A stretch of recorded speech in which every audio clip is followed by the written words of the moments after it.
Okay, let's do this.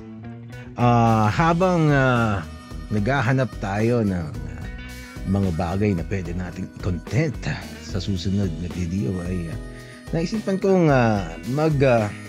komento. Actually, magrekomenda lang. I just want to recommend everyone na mga nanonood dito to watch my friend Garawi's video.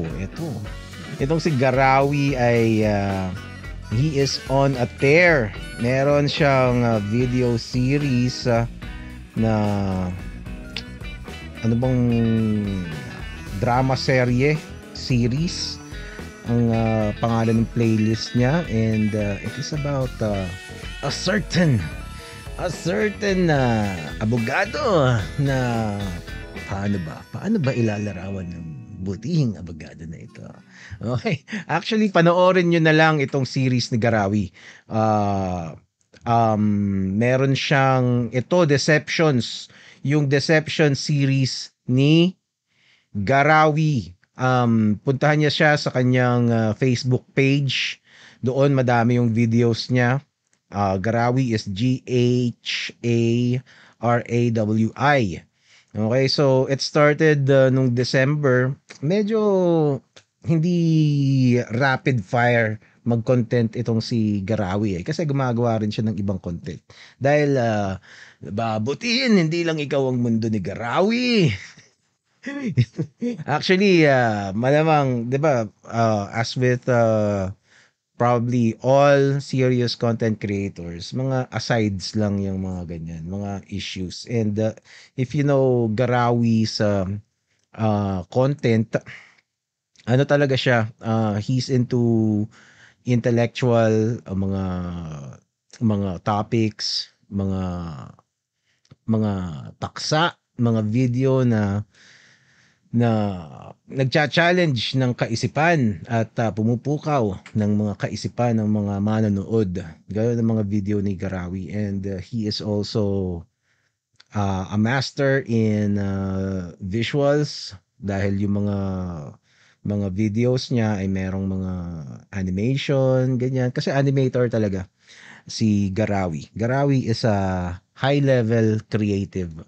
Okay, and he is a seasoned animator, illustrator, video editor, mga ganyan. Okay, so matindi itong ating Garawi. At itong si Garawi ay kasama natin sa Ampalayagang sa Ampalayagang just kasi eto yung mga Facebook viewers kasi probably are not aware na I am involved in this very very stupid YouTube drama na sa totoo lang I can't say that I'm really proud of. Although I really appreciate the camaraderie, the community that was created because of this. But kung tutuusin lang, in the grand scope of things, maliit na bagay lang talaga yung kasi actually pwede kasing hindi there are things about it na may kwenta na may kapupulutan ka ng aral, pero at the end of it all, everything that came out of that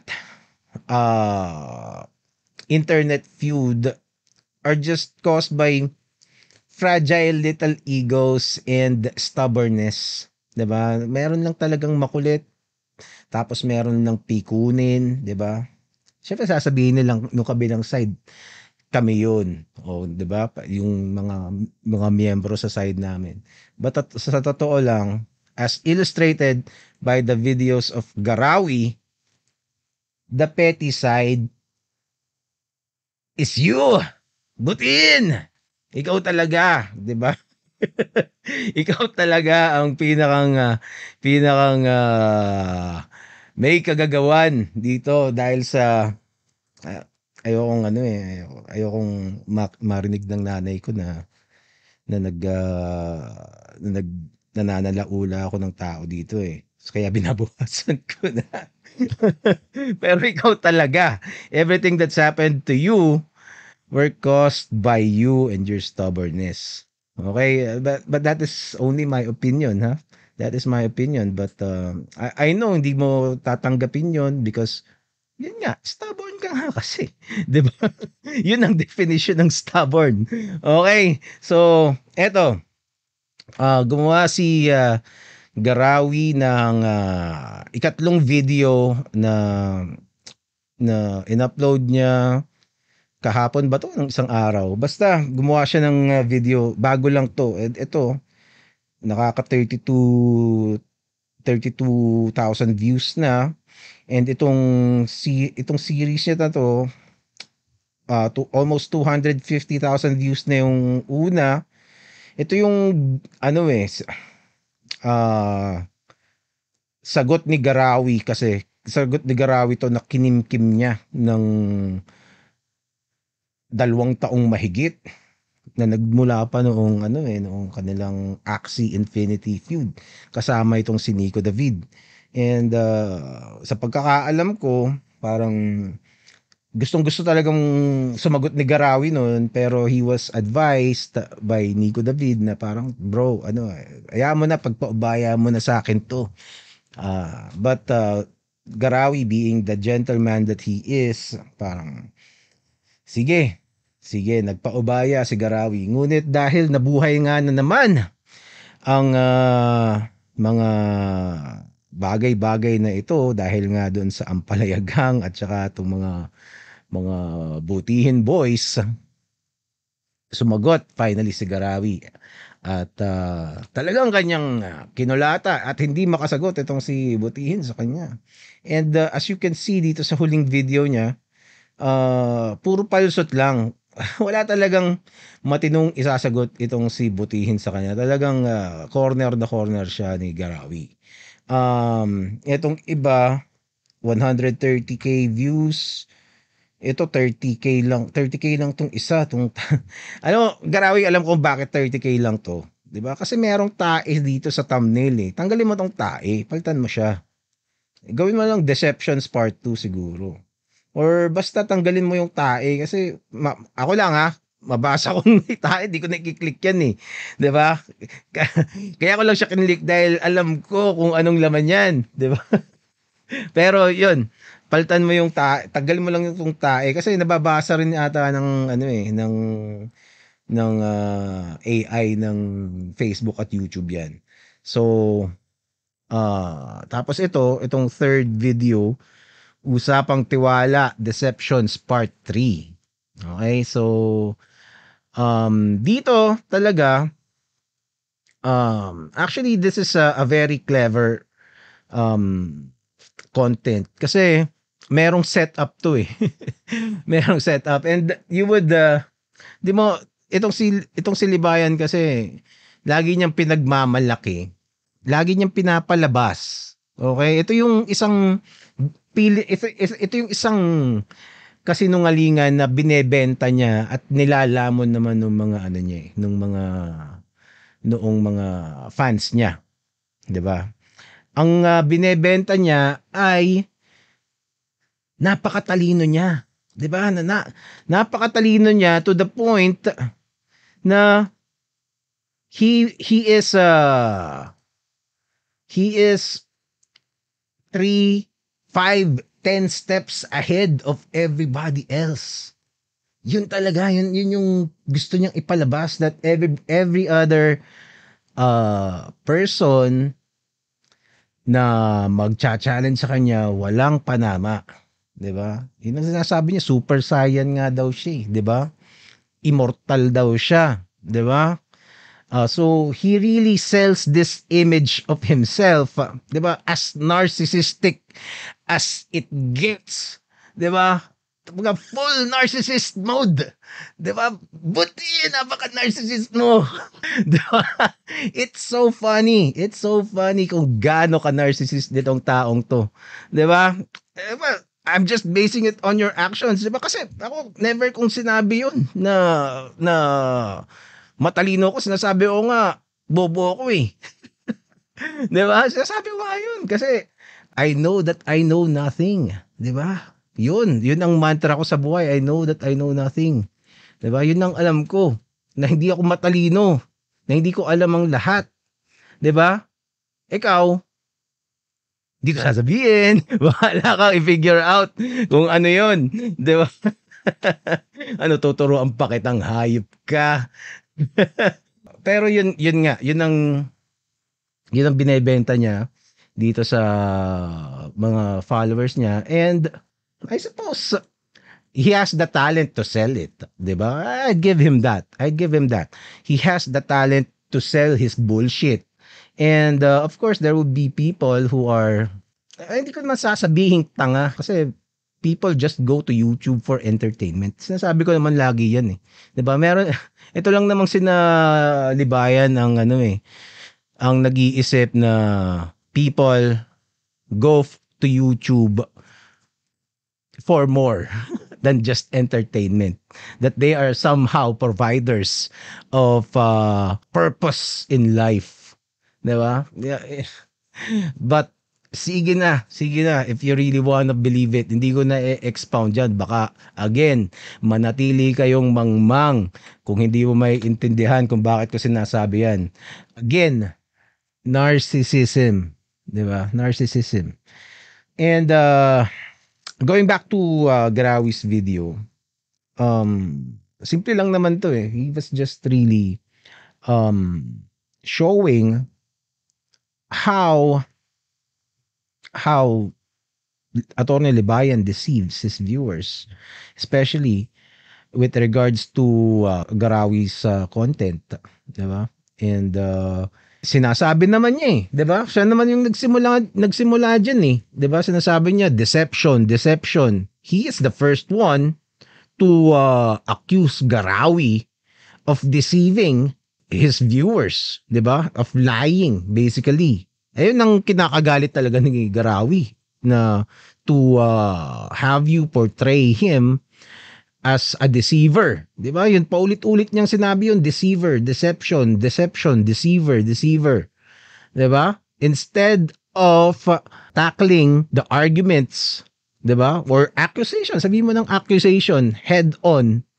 Sasabihin mo deceiver lang yung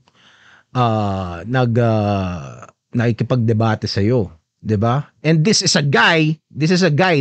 the pure hypocrisy. This is a guy who says all the time na ayaw niya ng ad hominem, 'di ba? Para dun sa mga tanga na naniniwala kay Libayan na ad hominem yan. Yon ang ad hominem. Ad hominem yun, 'di ba? Nakikipag talo sa iyo, nagkakaroon kayo ng diskusyon, sa halip na sagutin mo iyong mga tanong at saka yung mga challenges niya sa iyo, sasabihin mo lang deceiver ka. Ad hominem yon. O sige, sabihin na natin, tingin mo deceiver, ilatag mo kung bakit siya deceiver. Hindi ginagawa ni Libayan yan. At sinasabi niya yan, hindi lang kay Garawi, sinasabi niya yan kay Melo, sinasabi niya yan sa lahat ng mga ampalayagang nakasama ako. 'Di ba? So, I suppose I also have the right to respond to that accusation.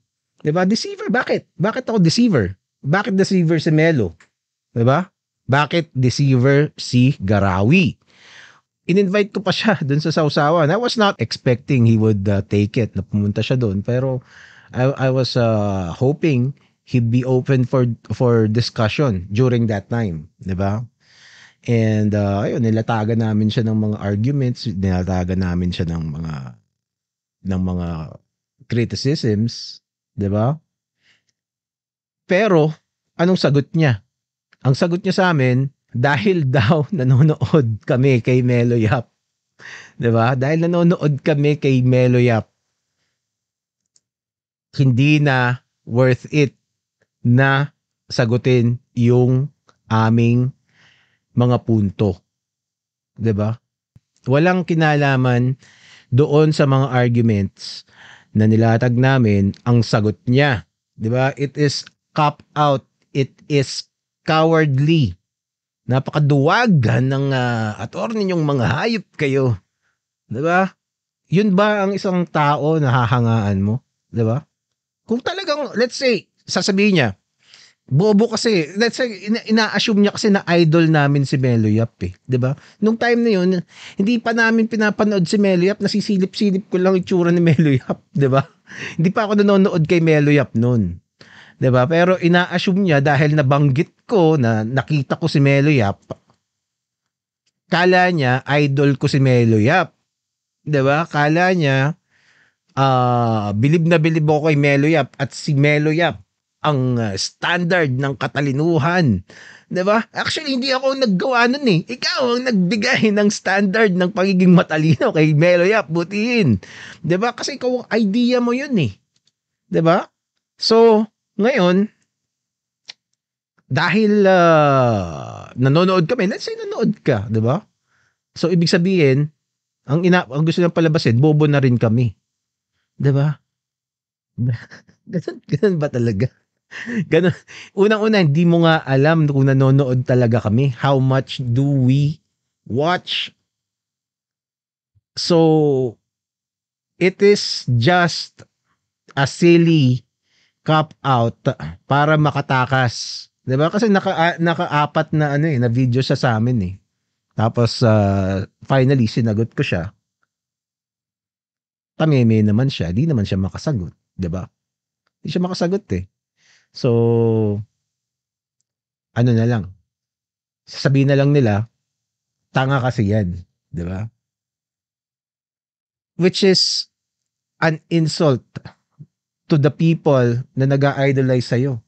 Kasi, okay, sabihin natin, tanga pala sila eh, ba't hindi mo durugin? 'Di ba? Sabihin nila, madami na naman palusot, hindi worth ng time. Talaga ba? Hindi worth ng time. Pero nakaapat na content. Nakaapat na content sila sa amin. You could just smell the bullshit stinking with those kinds of statement. And if you can't, siguro, sanay na kayo sa mabantot. So ngayon, ibinalik lang ni Garawi sa'yo ang pagiging deceiver. 'Di ba? At ang maganda dito kay sa ginawa ni Garawi, unlike sa ginagawa mo, merong resibo si Garawi kung bakit ka deceiver. Butihin. 'Yun ang wala ka. 'Di ba? 'Yun ang wala ka. Abogado ka pa namang hayop ka. 'Di ba? So, 'di ba? Yun nagtrabaho ng abogado, pag nag-aakusa ka, kailangan may ebidensya ka eh. 'Di ba? Ito si Garawi, animator. 'Di ba? Animator, creative, katulad ko. 'Di ba? Wala ka pala eh. Wala ka pala butihin eh. 'Di ba? Daig ka pa ng animator. Diyos ko po. Anyway, so 'yun ang pinupunto ni Garawi dito. At isa pa, itong si Garawi kasi, sinasabi ko sa inyo, ibang klase na magtanim ng vendetta itong si Garawi. Kasi, di ba sinabi ko kanina, mga 2 years niya yan, 2 years or more niyang kinimkim yung pagnanais niya na sumagot kay Libayan. Yun nga lang, nawalan siya ng opportunity before. And now, it has presented itself again. During those times, compile si Garawi, naka-organize. Hindi ko alam kung ilang gigs ang ginastos ni Garawi para i-compile lahat ng videos. Naka-annotate lahat yun. Naka-annotate kasi nakikita ko yung pinakita ni Garawi yung spreadsheets niya eh. Nandun, nakalagay, nandun yung date, nandun yung mga quotes, 'di ba? Yung mga sinabi, exactly, nandun yung timestamp. Wala ka talagang kawala kay Garawi. As they say, saan nahuli ang isda? Sa bibig. Sa bibig na may bigote. Doon nahuhuli ang mga malalansang isdang katulad mong hayop ka. So, pero yun, I'm just making jokes here. Pero Garawi is really something else. Pag hindi yan magsasalita ng walang basehan, hindi yan magsasalita ng hindi niya kayang panindigan. So, isa pang ginawang kakaiba ni Garawi dito is meron siyang mga bait. Ito talaga, ito, another demonstration kung gaano talaga ka-bullshit yung pinapalabas ni Libayan na napakatalino niya, that he is 10 steps ahead. 'Di ba? Siguro 10 steps behind, pwede. 'Yon, 10 steps behind ka pagdating sa kumpara sa Ampalayagang butihin. Sa totoo lang talaga, 10 steps behind ka. Akala mo lang talaga ahead ka. Pero hindi. Hindi ka talaga ahead. Okay. You have no idea. You have no idea. 'Di ba? Parang every time you say shit na parang nagyayabang ka, nakakatawa talaga, nakakatawa. Natatawa lang talaga kami. And isang proof niyan eh yung sinama ni Garawi dito, baiting Libayan doon sa doon sa isang content niya. Kasi nakita mo, ito yung mga content ni Garawi, di ba? Nakailang videos na siya, 4. Tatlo. 1, 2, tatlong video na yan na mayroon siyang mga actual arguments na mabibigat yung arguments niya. Kumbaga, kung hindi ka naniniwalang mabigat, sagutin mo, Libayan. Sagutin mo, di ba? Sasabihin mo, hindi naman sasabihin ng mga niya, talaga bang mabigat yan? O sige, kung hindi mabigat, sagutin mo. 'Di ba? Hangga't hindi mo sinasagot, edi mabigat 'yan. 'Di ba? Yun 'yun. So, kasi kaya masasabi, merong ginawang experiment si Garawi kasi mahilig sa mga social experiments tong si Garawi. So, naglatag siya ng itong mga former videos niya na to. Tapos, hindi naghintay siya ng mga reply from Libayan. He got none. And then he made a video or a post lang pala, isang post ito dito sa matabang fitness coach, di ba? Meron siyang pinost na magtitiwala ka pa ba sa isang matabang fitness coach o kaya sa financial advisor na baon sa utang o sa abogado na madaming kaso, kukunin mo pa ba siyang abogado para i-represent ka? 'Di ba? So meron siyang ganun na content na sinadya niya na kulang-kulang yung konteksto, 'di ba? Sinadya niya talaga 'yun.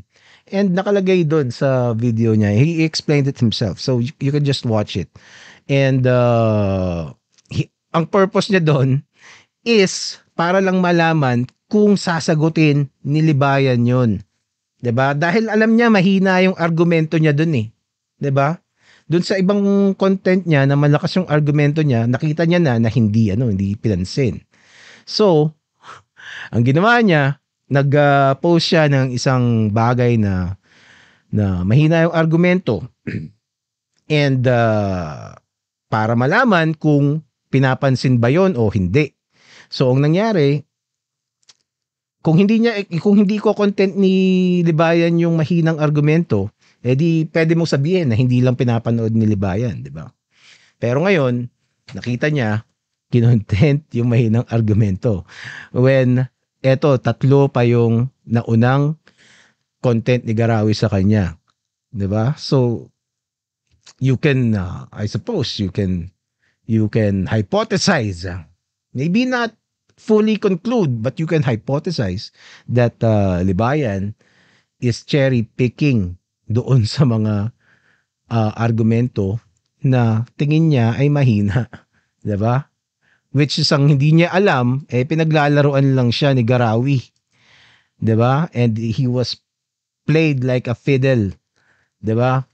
Pinaglaruan ang ating butihing attorney Libayan ni Garawi at sumayaw sa tugtugin sa ibabaw ng kanyang palad at sinagot yung mahinang argumento. So, booking ka butin.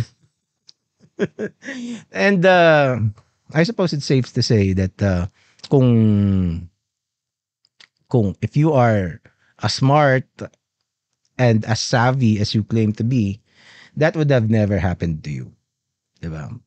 It is it is very telling, it is predictable,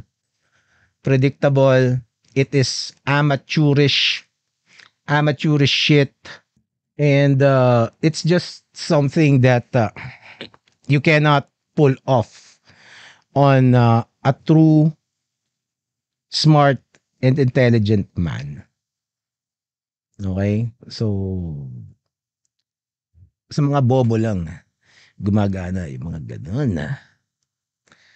Anyway, so again, I invite everyone to watch ito, Deceptions Part 3 by Garawi, and enjoy the pettiness of it all. Be entertained. Be entertained, and watch, actually um watch a very pathetic and pitiful man try to convince himself of being something he isn't. Ayun. Ano pa tayo dyan? Special mention pa tayo dyan. Pe-play ko pa ba to? Teka, subukan natin i-play. May isang lalaki. Yan makikita mo, it is also a fun watch kasi he uses a lot of imagery na may mga cartoons pa dyan. Diba? Yan, context matters ang kanyang laging sinasabi. Yun ang tema dito. Context matters. So, I suppose the takeaway here is kung kaya ito, if you notice yung nasa taas ng pangalan ko, yan. 'Di ba?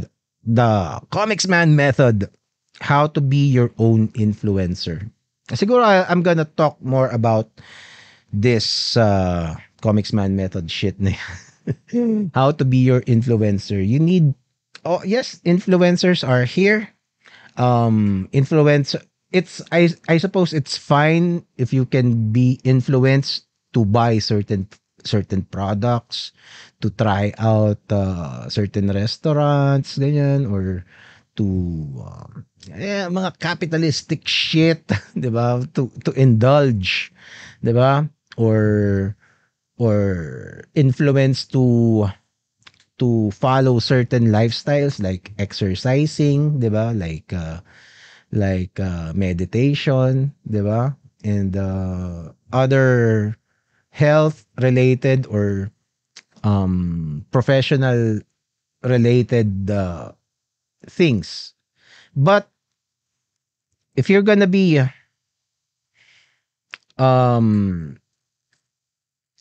if you are gonna allow, but I suppose pagdating sa pag-iisip, when it comes to the things of the mind, the things that you believe, the things that you value, the things that you would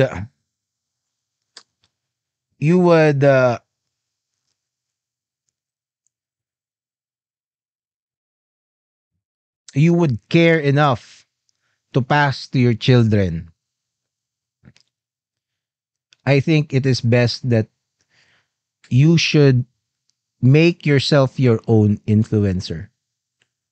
It's fine to have heroes na papaniwalaan mo, 'di ba? It's fine to have someone to look up to, somebody, 'di ba? But you have to choose them very carefully. And even if even if you follow someone that you think is kumbaga, that you think is a good candidate to be a beacon for yourself, for good behavior, for rational thinking, 'di ba? Never allow that person, still never allow that person to take full control of your thoughts. To never allow that person to determine what is wrong and what is right for you. Kasi that would be way too much power that you are giving that person, whether you know that person personally or not. 'Di ba? Especially if you don't know that person na nakikita mo lang sa loob ng cellphone mo habang tumatay ka. 'Di ba? Doon mo lang nakikita, tapos aanuhin mo siya na siya yung magsasabi sa iyo ng tama at mali. Siya yung magsasabi sa iyo ng matalino at hindi matalino. 'Di ba? Siya yung magsasabi sa iyo na ito ang dapat mong isipin. 'Di ba? Na pag may iniisip ka o sinasabi ka na hindi ko inaaprobahan, mali ka, or worse, masama kang tao. Pag gano'n na yung umabot na dun sa level na yon, ang paghanga mo sa isang tao na nakikita mo lang sa internet, then you are doomed. You are doomed. Yeah. 'Di ba? Take notice ng mga kamalian ng mga tao. Take notice of kumbaga, invest on yourself. 'Di ba? Invest on yourself. Invest in your own mind. Invest in your own ability to learn and understand. Kahit pa konti-konti, kaya mo yan. Kaya mo yan. Kaya mong makapag-isip para sa sarili mo. Be your own influencer. Okay? Hindi ka maging parte ng kulto na dinidiktahan lang ng kung sino-sino. Okay. So, yun lang. Paalam.